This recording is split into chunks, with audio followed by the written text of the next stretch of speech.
ਵਾਹਿਗੁਰੂ ਜੀ ਕਾ ਖਾਲਸਾ, ਵਾਹਿਗੁਰੂ ਜੀ ਕੀ ਫਤਿਹ।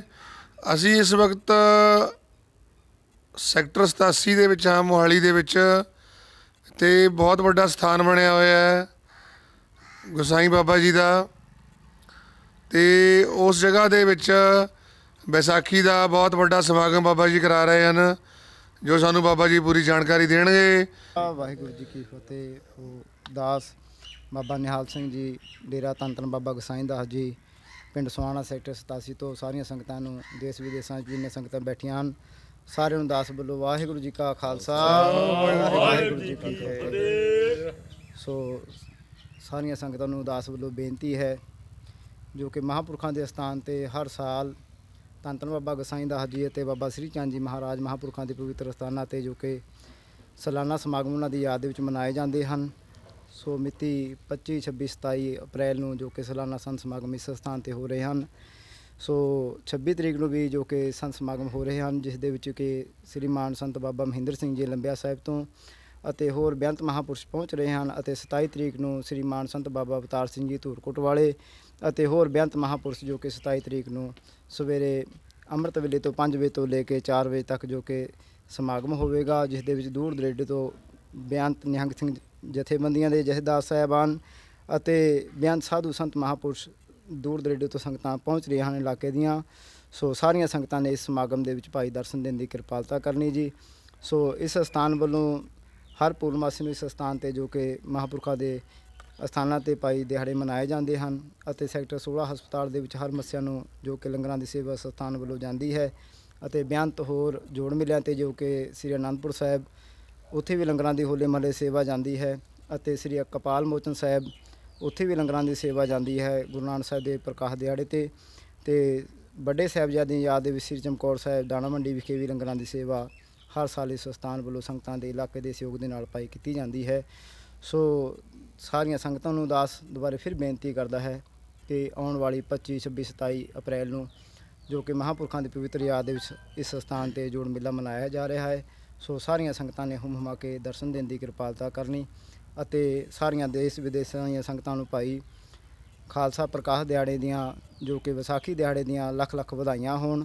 ਅਤੇ 400 ਸਾਲਾ ਜੋ ਕਿ ਧੰਨ ਧੰਨ ਸਾਹਿਬ ਸ੍ਰੀ ਗੁਰੂ ਤੇਗ ਬਹਾਦਰ ਸਾਹਿਬ ਮਹਾਰਾਜ ਜੀਆਂ ਦਾ ਪ੍ਰਕਾਸ਼ ਪੁਰਬ ਆ ਰਿਹਾ ਹੈ, ਉਹਨਾਂ ਦੇ ਵੀ ਸਾਰੀਆਂ ਸੰਗਤਾਂ ਨੂੰ ਦਾਸ ਵੱਲੋਂ, ਸਾਰੇ ਸਮੁੱਚੇ ਨਿਹੰਗ ਸਿੰਘਾਂ ਵੱਲੋਂ, ਜਥੇਬੰਦੀ ਵੱਲੋਂ, ਭਾਈ ਮਹਾਂਪੁਰਖਾਂ ਵੱਲੋਂ ਸਾਰੀਆਂ ਸੰਗਤਾਂ ਨੂੰ, ਦੇਸ਼ ਵਿਦੇਸ਼ਾਂ ਦੀਆਂ ਨੂੰ ਵਿਸਾਖੀ ਦੀਆਂ ਅਤੇ ਗੁਰੂ ਤੇਗ ਬਹਾਦਰ ਸਾਹਿਬ ਮਹਾਰਾਜ ਦੇ ਜੋ ਕਿ ਪ੍ਰਕਾਸ਼ ਦਿਹਾੜੇ ਦੀਆਂ ਲੱਖ ਲੱਖ ਵਧਾਈਆਂ ਹੋਣ।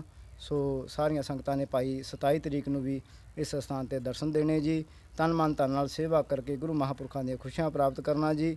ਵਾਹਿਗੁਰੂ ਜੀ ਕਾ ਖਾਲਸਾ, ਵਾਹਿਗੁਰੂ ਜੀ ਕੀ ਫਤਿਹ। ਅਸੀਂ ਇੱਕ ਬੇਨਤੀ ਬਾਬਾ ਜੀ ਦੇ ਚਰਨਾਂ 'ਚ ਕਰਨਾ ਚਾਹੁੰਦੇ ਹਾਂ ਕਿ ਜੋ ਇਸ ਸਥਾਨ ਦੀ ਮਹਾਨ ਕਾਰ ਸੇਵਾ ਚੱਲ ਰਹੀ ਹੈ, ਜੋ ਇਸ ਸਥਾਨ ਦਾ ਜੋ ਇਤਿਹਾਸ ਹੈ, ਉਹਦੇ ਬਾਰੇ ਬਾਬਾ ਜੀ ਜਾਣਕਾਰੀ ਥੋੜ੍ਹੀ ਜਿਹੀ ਦੇਣ ਸੰਗਤਾਂ ਨੂੰ ਜੀ।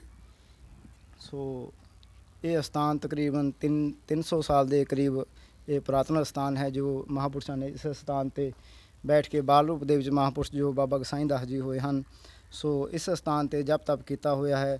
ਦੂਰ ਦਰੇਡੇ ਤੋਂ ਇਸ ਅਸਥਾਨ 'ਤੇ ਸੰਗਤਾਂ ਆਉਂਦੀਆਂ ਹਨ, ਦਰਸ਼ਨ ਕਰਦੀਆਂ ਹਨ, ਸੇਵਾ ਸਿਮਰਨ ਕਰਕੇ ਗੁਰੂ ਮਹਾਂਪੁਰਖਾਂ ਦੀਆਂ ਖੁਸ਼ੀਆਂ ਪ੍ਰਾਪਤ ਕਰਦੀਆਂ ਹਨ। ਅਤੇ ਇਸ ਅਸਥਾਨ 'ਤੇ ਜੋ ਕਿ ਲੋੜਵੰਦਾਂ ਵਾਸਤੇ ਭਾਈ ਲੰਗਰ ਦੀ ਸੇਵਾ ਚੱਲਦੀ ਰਹਿੰਦੀ ਹੈ, ਜੋ ਕਿ ਲੋਕਡਾਊਨ ਦੇ ਵਿੱਚ ਵੀ ਇਸ ਅਸਥਾਨ ਵਿੱਚ ਲੰਗਰ ਦੀ ਸੇਵਾ ਜੋ ਕਿ ਦੂਰ ਦਰੇਡੇ ਸੰਗਤਾਂ ਵਾਸਤੇ ਜਾਂਦੀ ਰਹੀ। ਅਤੇ ਜਦੋਂ ਵੀ ਇੱਥੇ ਭੁਚਾਲ ਆਇਆ ਅਤੇ ਉੱਥੇ ਵੀ ਸੰਗਤਾਂ ਦੇ ਵਾਸਤੇ ਲੰਗਰਾਂ ਦੀ ਸੇਵਾ ਇਸ ਸਥਾਨ ਵੱਲੋਂ ਜਾਂਦੀ ਰਹੀ। ਅਤੇ ਹੜ੍ਹ ਆਏ, ਉੱਥੇ ਵੀ ਲੰਗਰਾਂ ਦੀ ਸੇਵਾ ਇਸ ਸਥਾਨ ਵੱਲੋਂ ਜਾਂਦੀ ਰਹੀ ਹੈ। ਸੋ ਇਸੇ ਤਰ੍ਹਾਂ ਲੋੜਵੰਦਾਂ ਵਾਸਤੇ ਇਸ ਸਥਾਨ ਤੋਂ ਲੰਗਰਾਂ ਦੀ ਸੇਵਾ ਜਾਂਦੀ ਰਹਿੰਦੀ ਹੈ। ਸੋ ਆਉਣ ਵਾਲੇ ਸਮੇਂ ਦੇ ਵਿੱਚ ਇਸ ਸਥਾਨ ਦੇ ਜੋ ਕਿ ਸੰਗਤਾਂ ਵਾਸਤੇ ਲੰਗਰ ਹਾਲ, ਦੀਵਾਨ ਹਾਲ ਅਤੇ ਦਰਬਾਰ ਸਾਹਿਬ ਦੀ ਸੇਵਾ, ਚਾਰ ਦੀਵਾਰੀ ਦੀ ਸੇਵਾ, ਹੋਰ ਬੇਅੰਤ ਸੇਵਾਵਾਂ ਜਿਹੜੀਆਂ ਇਸ ਸਥਾਨ 'ਤੇ ਹੋਣ ਨੂੰ ਰਹਿੰਦੀਆਂ ਹਨ। ਸੋ ਸੰਗਤਾਂ ਦੇ ਸਹਿਯੋਗ ਦੇ ਨਾਲ ਪਈ ਅਸਥਾਨ ਦੀ ਸੇਵਾ ਹੋ ਰਹੀ ਹੈ, ਹੋਣੀ ਹੈ। ਸੋ ਸਾਰੀਆਂ ਸੰਗਤਾਂ ਨੇ ਤਨ ਮਨ ਧਨ ਨਾਲ ਇਸ ਸਥਾਨ ਦੇ ਵਿੱਚ ਭਾਈ ਸੇਵਾ ਦੇ ਸਹਿਯੋਗ ਪਾਉਣਾ, ਜੋ ਕਿ ਆਉਣ ਵਾਲੇ ਸਮੇਂ ਦੇ ਵਿੱਚ ਸੰਗਤਾਂ ਵਾਸਤੇ ਭਾਈ ਇਹ ਅਸਥਾਨ ਵੀ ਇੱਕ ਤਰ੍ਹਾਂ ਦੂਰ ਦਰੇਡੇ ਤੋਂ ਜੋ ਗੁਰੂ ਨਾਨਕ ਦੇਵ ਮਹਾਰਾਜ ਸੰਦੇਸ਼ ਸੀ ਕਿ ਆਏ ਗਏ ਯਾਤਰੂਆਂ ਨੂੰ, ਸੰਗਤਾਂ ਨੂੰ ਭਾਈ ਜਥਾ ਸਖਤ ਰਹਿਣ ਵਾਸਤੇ ਲੰਗਰ ਪਾਣੀ ਦੀ ਜਿਹੜੀ ਸੇਵਾ ਹੈ ਗੁਰੂ ਸਾਹਿਬ ਜੀ ਨੇ ਬਖਸ਼ਿਸ਼ ਕੀਤੀ ਹੋਈ ਹੈ। ਸੋ ਉਹੀ ਸੇਵਾ ਜਿਹੜੀ ਸੰਗਤਾਂ ਵਾਸਤੇ, ਆਏ ਗਏ ਰਾਹਗੀਰਾਂ ਵਾਸਤੇ ਲੰਗਰ ਪ੍ਰਸ਼ਾਦ ਦੀ ਸੇਵਾ ਅਤੇ ਰਹਿਣ ਦੀ ਜਿਹੜੀ ਸੇਵਾ ਮਹਾਰਾਜ ਆਪ ਸੰਗਤਾਂ ਤੋਂ ਲੈਂਦੇ ਰਹਿਣ। ਸੋ ਇਸ ਸਥਾਨ 'ਤੇ ਜੋ ਭਾਈ ਇਹ ਸੇਵਾਵਾਂ ਹੋਣੀਆਂ ਹਨ, ਸੰਗਤਾਂ ਨੇ ਸੇਵਾ ਤਨ ਮਨ ਤਨ ਨਾਲ ਕਰਨੀ ਭਾਈ। ਵਾਹਿਗੁਰੂ ਜੀ ਕਾ ਖਾਲਸਾ, ਵਾਹਿਗੁਰੂ ਜੀ ਕੀ ਫਤਿਹ। ਅਸੀਂ ਵੀ ਆਪਣੇ NRI ਭਾਈਆਂ ਨੂੰ ਅਤੇ ਸਮੂਹ ਪੰਜਾਬੀਆਂ ਨੂੰ ਇਹ ਬੇਨਤੀ ਕਰਦੇ ਹਾਂ ਕਿ ਇਸ ਸਥਾਨ ਤੇ ਬਹੁਤ ਵੱਡੇ ਪੱਧਰ ਤੇ ਮਹਾਨ ਕਾਰ ਸੇਵਾ ਚੱਲ ਰਹੀ ਹੈ। ਇਸ ਮਹਾਨ ਕਾਰ ਸੇਵਾ ਦੇ ਵਿੱਚ ਆਪਣਾ ਯੋਗਦਾਨ ਪਾਓ ਔਰ ਗੁਰੂ ਘਰ ਦੀਆਂ ਖੁਸ਼ੀਆਂ ਪ੍ਰਾਪਤ ਕਰੋ। ਵਾਹਿਗੁਰੂ ਜੀ ਕਾ ਖਾਲਸਾ, ਵਾਹਿਗੁਰੂ ਜੀ ਕੀ ਫਤਿਹ। ਚਲੋ। ਵਾਹਿਗੁਰੂ ਜੀ ਕਾ ਖਾਲਸਾ, ਸ੍ਰੀ ਵਾਹਿਗੁਰੂ ਜੀ ਕੀ ਫਤਿਹ। ਸਰਬ ਸੰਗਤ, ਪੂਰਾ ਵਿਸ਼ਵ ਔਰ ਵਰਲਡ ਇਹ ਜਾਣਦਾ ਹੀ ਹੈ, ਬਹੁਤ ਸਮੇਂ ਤੋਂ ਘੱਟੋ ਘੱਟ ਵੀ 4 ਮਹੀਨੇ ਹੋ ਗਏ ਨੇ, 4 ਮਹੀਨੇ ਤੋਂ ਉੱਪਰ ਹੀ ਹੋ ਗਏ ਨੇ, ਜੋ ਕਿ ਕਿਸਾਨਾਂ ਦਾ ਸੰਘਰਸ਼ ਹੁਣ ਵੀ ਜਾਰੀ ਹੈ। ਸਾਡੀ ਇਹ ਜ਼ਾਲਮ ਸਰਕਾਰ ਜੋ ਕਿ ਸਾਨੂੰ ਬੇਵਕੂਫ ਬਣਾ ਕੇ ਵੋਟਾਂ ਠੱਗ ਲੈ ਜਾਂਦੀ ਹੈ, ਪਰ ਜਿਹੜੇ ਵਾਅਦੇ ਕਰਦੇ ਨੇ ਇਹ ਕੋਈ ਵੀ ਪੂਰੇ ਨਹੀਂ ਕਰਦੇ। ਕਿਉਂਕਿ ਅੱਜ ਮੰਤਰੀਆਂ ਦਾ ਉਹ ਹਾਲ ਹੋ ਗਿਆ ਹੈ ਜਿਵੇਂ ਇੱਕ ਬਾਂਦਰ 2 ਬਿੱਲੀਆਂ ਲੜਦੀਆਂ ਦਾ ਫਾਇਦਾ ਉਠਾਉਂਦਾ ਸੀ ਨਾ, ਉਹਨਾਂ ਦੀ ਰੋਟੀ ਖਾ ਗਿਆ ਸੀ।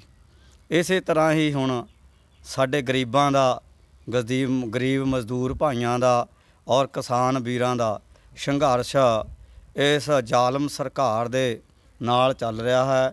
ਜੋ ਇਹ ਜ਼ਾਲਮ ਸਰਕਾਰ ਜਿਹਨੂੰ BJP ਕਹਿ ਦਿੰਦੇ ਨੇ, ਔਰ ਸਰਕਾਰ ਕੋਈ ਵੀ ਹੋਵੇ, ਗਰੀਬਾਂ ਤੇ ਔਰ ਖਾਲਸੇ ਪੰਥ ਤੇ ਟੌਰਚਰ ਹੀ ਕੀਤਾ ਹੈ ਇਹਨਾਂ ਨੇ ਆ ਕੇ।